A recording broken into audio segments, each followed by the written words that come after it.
my name is Ashley and I am Death Positive Ash. If you are new here, thank you for coming, and hello. If you are not new, thank you for swinging back. I really appreciate it. On this channel, we talk about death positivity, life as a death doula, and unethical business practices. If any of that interests you, please like this video, subscribe to my channel, and hit the bell if you want to be notified for all of my videos in the future. Today we are talking about the death positive movement and how it helped me overcome my death anxiety and how it informs my work now as a death doula and a death positive coach. You get cozy and let's get started. This is meant to be a very informative video about death positive and the death positive movement, as well as how it started and how it has evolved. First things first, let's define the death positive movement.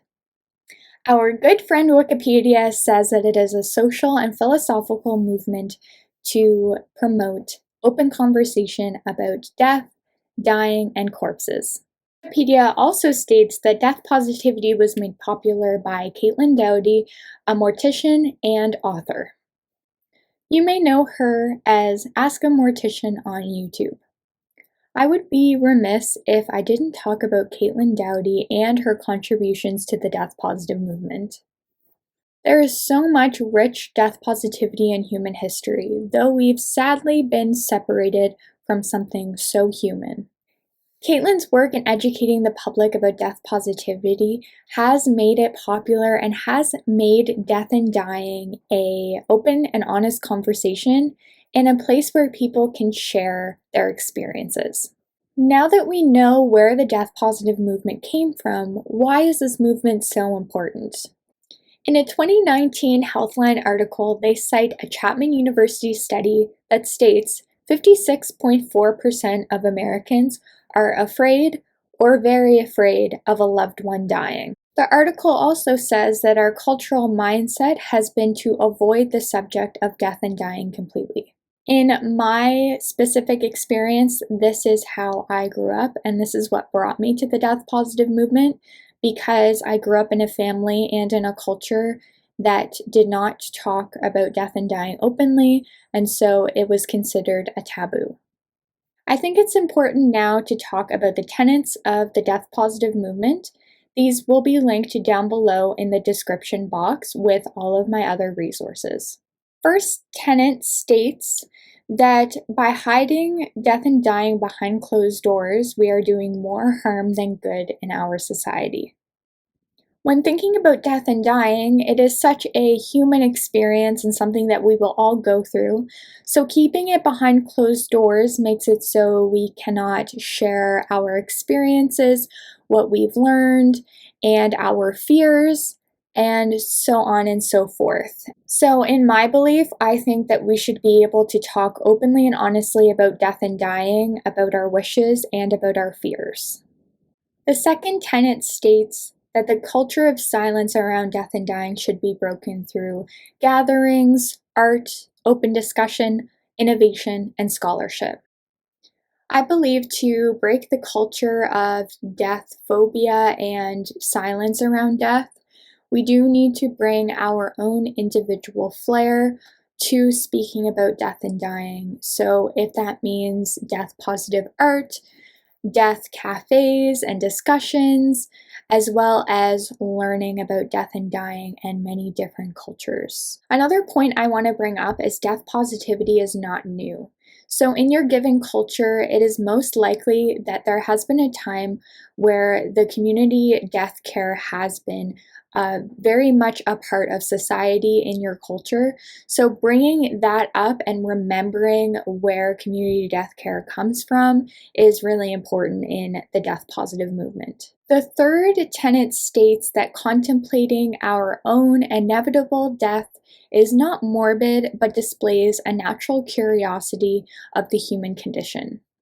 In my work as a death positive coach and a death doula, I work with people on a daily basis who experience death anxiety, and this is a really important one for that work. Part of my Patreon is putting up a video every Monday called Morbid Mondays, because I talk about how being morbid is not a bad word or a bad thing, and it really demonstrates what is in my mind each week and how much I really do think about and contemplate my own mortality. And I truly believe that it's a normal and natural process of being a human. The fourth tenet states that the dead body is not dangerous and everyone should be empowered to care for their own dead if they choose to do so.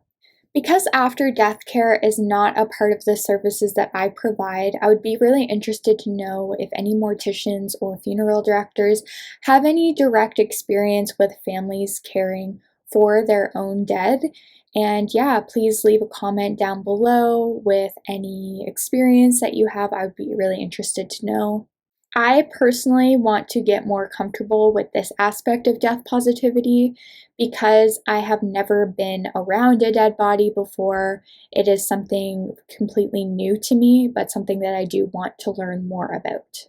The fifth tenet states that the laws that govern death and dying and end-of-life care to honor the wishes of everyone involved, regardless of gender, sexual, racial, and religious identity. Like the way we live our lives, dying is such an individual process that I really want to strive towards governing bodies being very open and flexible with the way that we die and the way we care for the dying and the dead. At this point, I think that we're not there yet. We are realizing that we have work to do, and that's an important step. The sixth tenet states that death should be handled in a way that does not do harm to the environment. Just to clarify, this is talking about our own body. So not dictating what others do to handle their own death, but personally, for me, I hope that my death will be handled in a way that does not cause great harm to the environment. This is something that we are more aware of as well, of the environmental impact of death and dying. That being said, there are a lot of cultures who have been doing green burials and natural burials for a very, very long time, since the beginning of time. So I don't want to perpetuate greenwashing of death care practices in any way. There are other practices that we are just noticing that are and can be harmful to the environment long term. A balance is needed to strike between the religious beliefs of the person dying and keeping the family in mind while keeping the environment in mind as well. Again, I would love any input if you know more about this subject, conservation, and death and dying. I would love to hear from you. If you want, leave something in the comments. I would love to read it. The 10th tenet is that my family should know my end-of-life wishes, and there should be proper documentation to back this up. This is something I am personally working on. I am working on my advanced care plan and my advanced directives, and after I get that done, I'll be planning my memorial and funerary plans because I think it's really important to have those things figured out so that if anything does happen, you don't need to do that when you're in an already stressful situation. Just in my experience, being really honest, it has been really hard to put all of this into writing, all of my wishes, because I struggle sometimes with death anxiety.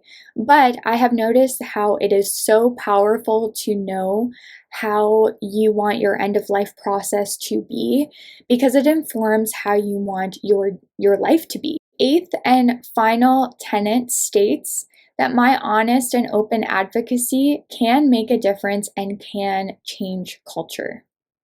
And I think this last tenet really sums up the whole movement for me because, in my opinion, death positivity is all about being open and honest and talking about what you really feel and think about death and dying. It's not about being completely 100% positive about everything when it comes to death and dying. It's just about being honest and talking about fears and talking about uncomfortable things because death and dying is uncomfortable for us to contemplate. And when we are honest with that, we can have really great and nurturing and enriching conversations. So now that you have a more in-depth look at how the death positive movement came to be, what it entails, now I want to talk about the evolution of death positivity and who I've come across in my journey. Because the death positive community has really helped me with my death anxiety, I thought it was really appropriate to outline the people that I've interacted with and I have seen on my journey. Some of these people I've never met before, and some of these people I have interacted with online. So please go find them and get information from them as well. It's important for this community to be collaborative and to share our experiences in our perspective fields. So the first person I came into contact with was Colin Perry.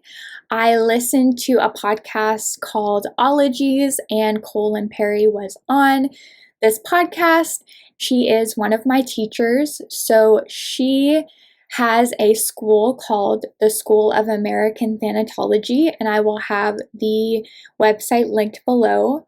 I really recommend learning all that you can from her. She is Jewish, she is a chaplain, she is spunky, she has fun hair, and yes, please check her out. She also has a few TED Talks as well, which I'll link below.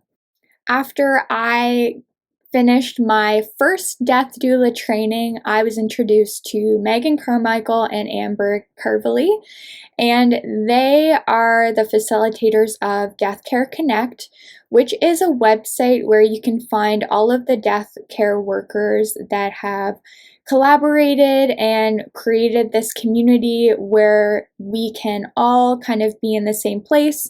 We have a Facebook group, and they are very special to me, and they have been instrumental for me finding this community.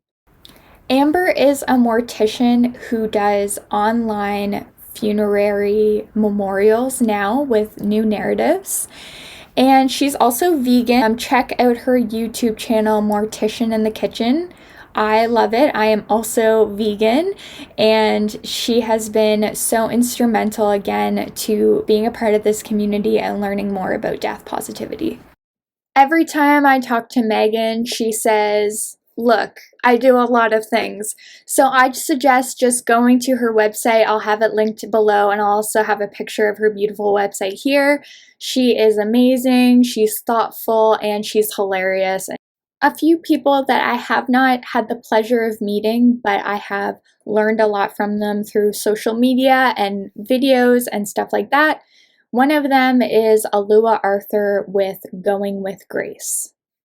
Alua is a death doula, and she was a lawyer, so she has a lot of experience with the documents and the legal system, which I think is really important.